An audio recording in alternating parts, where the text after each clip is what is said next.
So, I know what you're thinking. Daniel, you love Doctor Who. How could you possibly have a problem with David Tennant coming back? And I didn't. I honestly was 100% in. I very much greatly appreciated Doctor Who. Like, I it's a beloved sci-fi series that I got into after it rebooted back in the early 2000s. Um, and I was just I went all in on it. And lo and behold, much like with a lot of people, David Tennant became my favorite iteration of Doctor Who. I liked the series so much, I went back and looked at old episodes of it. Now, I won't say that I'm like a perfect fan because I haven't seen all of the old iterations of it, but I'm working on it. But yeah, like I've seen everything up into a point. And that point being when they radically changed everything that I actually liked about Doctor Who. And that just so happened to be when they decided to add in the woman. Now, I was not someone who was basically like writing off this series because they added a woman into it as the role of the Doctor. That honestly was something that they kind of were hinting at for years. There's multiple moments within the series where you'll see him talking about the different clothes that he's worn, and he actually has dresses and stuff like that. So that wasn't anything that was far fetched, more so just a long time coming. And even then, it's the same thing for like him changing races and whatnot. So it's like that's totally fine, and very much within realm and character and whatnot. He's someone who regenerates, but um, they started to get up their own ass when they started to do things like adding limitations to the regeneration and changing the like changing and retconning a bunch of information, which basically all kind of went into play when they did the woman thing. I mean, they actually gave a finite opinion towards the regeneration aspect, but it worked in his favor for the story. But in the long run, it kind of ruined a lot of things to come. And then with the female doctor, they decided to do their own thing, which just made it 1,000 times worse, which better to exemplify what the mistakes that they did for previous iterations. But I digress. All that I'm saying is that this led up to an amalgam of stupid, which basically plagued the BBC. Now, do not get this mistaken. Just because this was showcased on Disney Plus does not mean that this is a Disney issue. Disney had nothing to do with the Doctor sucking up until this point. If anything, they just became a host for the special. Not that they had any involvement in any or anything with it. They're just the host for the special. BBC's been doing this shit for the longest. They've been fucking up for all these years. I figure why change the formula now? Now everything superseding this notion was that essentially was just to draw so much of the ruined fandom and credibility that the Doctor Who series had by doing what they did with the female Doctor, which essentially was this preachy retconning dumb shit that you would just force fed, and it didn't make any sense. It was very dumb, very just abysmal, and it led to basically the removal of the female Doctor as well as the showrunner at that time, because it was that bad. It did not make money. They constantly kept losing money, and the ratings were just plummeting. So to get in everyone's good graces, they decided to bring back David Tennant, which is a beloved and favorite Doctor.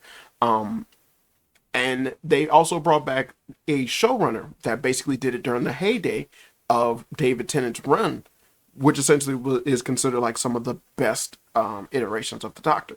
So then it's like you're bringing back familiar faces to let people know that hey, you're gonna do right by Doctor Who now. You're finally gonna fix him and do what you should have did, which is what led to him being great in the first place, or becoming a staple for people of today's generation. And upon watching the special, Beast from the Stars, I believe that's the name of it. It Upon watching it and then finishing it, you're left with this realization that there's no hope for Doctor Who. It's done. Um, with the next iteration of the Doctor becoming a black man, who is gay, and that kind of being one of the leading influences behind why they chose him in the first place. And then considering what all they're even doing with just David Tennant, just to come back and reprise the role leading into said black guy becoming the next main role for the Doctor, there's no hope. I have absolutely no hope whatsoever that this is actually going to be worth a damn. You get like while watching the specials, you get constant callbacks that the girl was amazing or brilliant, or the fact that just being a female version of a Time Lord is superior than the male version of a Time Lord. There's so much sexism against men. There's so much against the just constantly trying to shoehorn the whole trans thing. Even having someone who is in a wheelchair with fucking lasers and rockets on it, and just a ridiculous staple to where there's nothing wrong with having it, like when they had her introduced as a chief scientist officer or whatnot. But upon watching it, I actually watched it with my younger brother, and there were just multiple things that we said, and it was like there's nothing wrong that they chose this direction of a character. Like, hey, the chief science officer of unit is in a wheelchair. There's nothing wrong with that.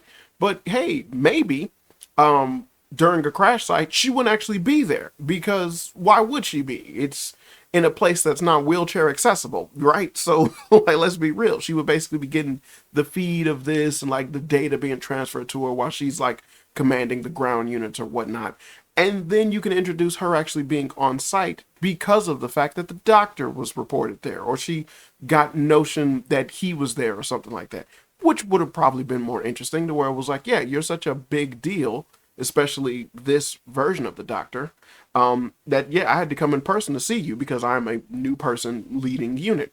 That would have been fine. It wouldn't have been something where it was like, all right, I'm not gonna look at her and think she's handy capable, but instead would be like, no, this is just, it's playing into the story. And then that leads into when they found something and then they tried to report to her, they didn't take notice of the stairs, and then she wasn't there to basically get infected, which is one of the things that helped her to saving grace, which would have been fine narrative wise, as well as just within the scope of what Doctor Who is. And that just would have been a nice little thing of that.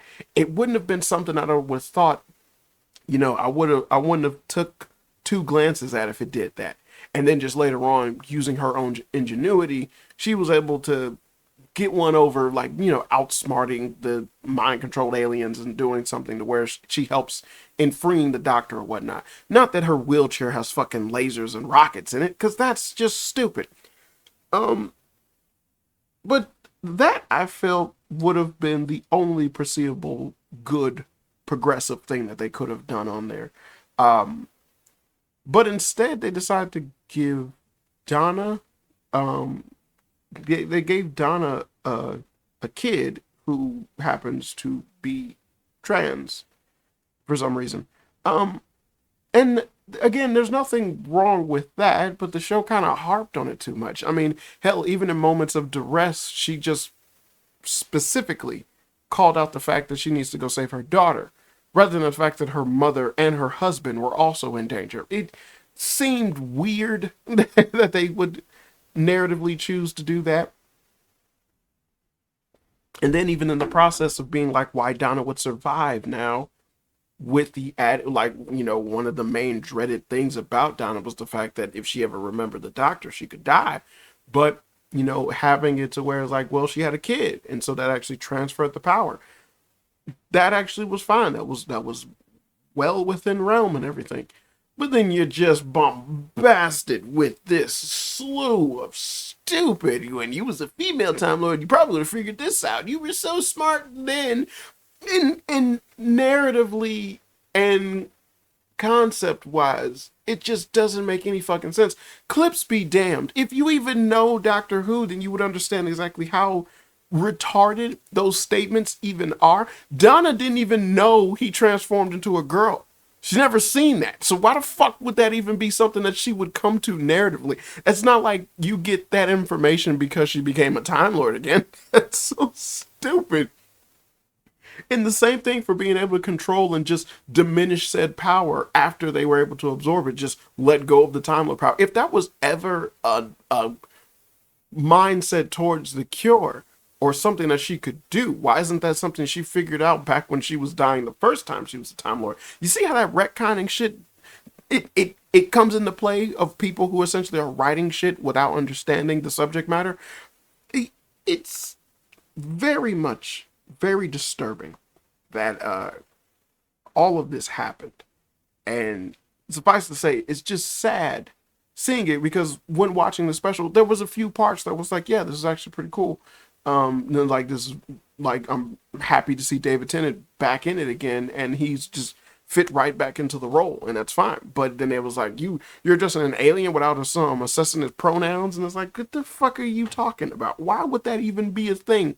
Why are we acting like him, one of the major staple characters that basically discuss and talk about and even identifies aliens?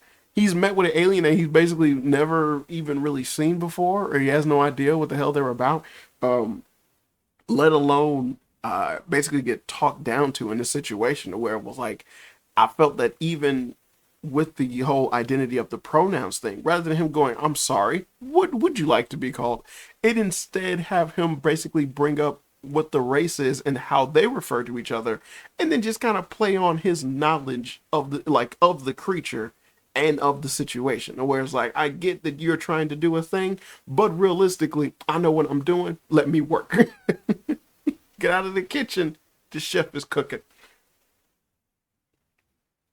Which is a very much on brand notion for the Doctor. But we didn't get that. Instead, we got him just adhering to the bullshittery that is of the dumbass woke culture.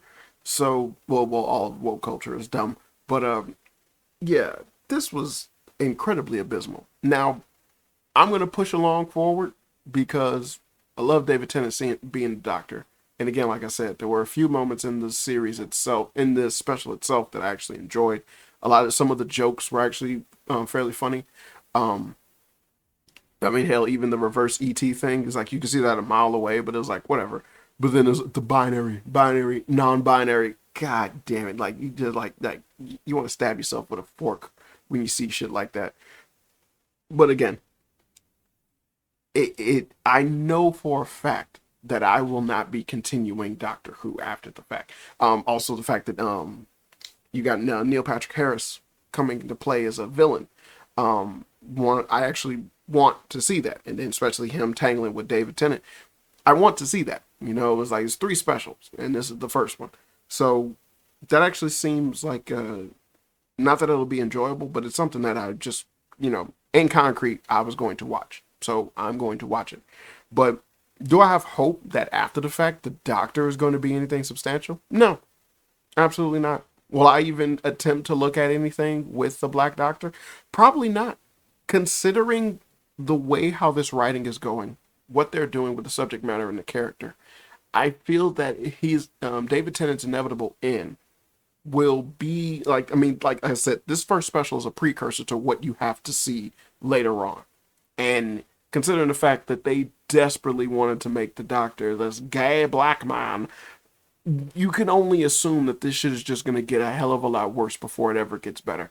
And it's the equivalent to fans of the MCU. People who still look forward to the shit they talk about within the MCU.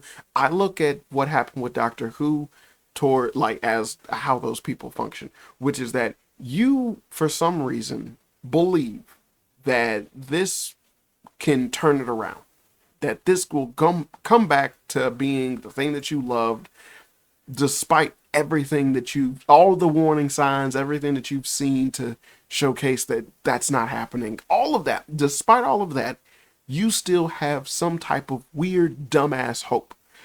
And that's just stupid. And so, that's all I have to say on that. If you're not a fan of Doctor Who, this for damn sure isn't going to be something that draws you back in. If you happen to be a fan of the David Tennant thing, but you're someone who basically declines the whole woke bullshit, this isn't something that you even need to see. And again, I just kind of solidified myself being a fan of David Tennant as well as a fan of Doctor Who. when it was good, that this was something I actually was going to watch. But other than that, I mean, you just wait for me to give you the updates on anything. But other than that, this is not worth your time. Don't think that you're like, hey, they got rid of the old showrunner and the female doctor, so maybe it's gonna swing back around and become good or anything like that. It's like, nope, it's done. All hope is lost. All hope is lost. It is over with. So yeah, it's sad to say, but nothing's going to change until BBC just basically starts losing money. And by that time, considering BBC's track record when it comes to dealing with Doctor Who, they're probably going to just outright cancel it rather than fix any of their mistakes because they're stupid. But yeah, it's terrible, but that's what's going to happen. All right, that's it.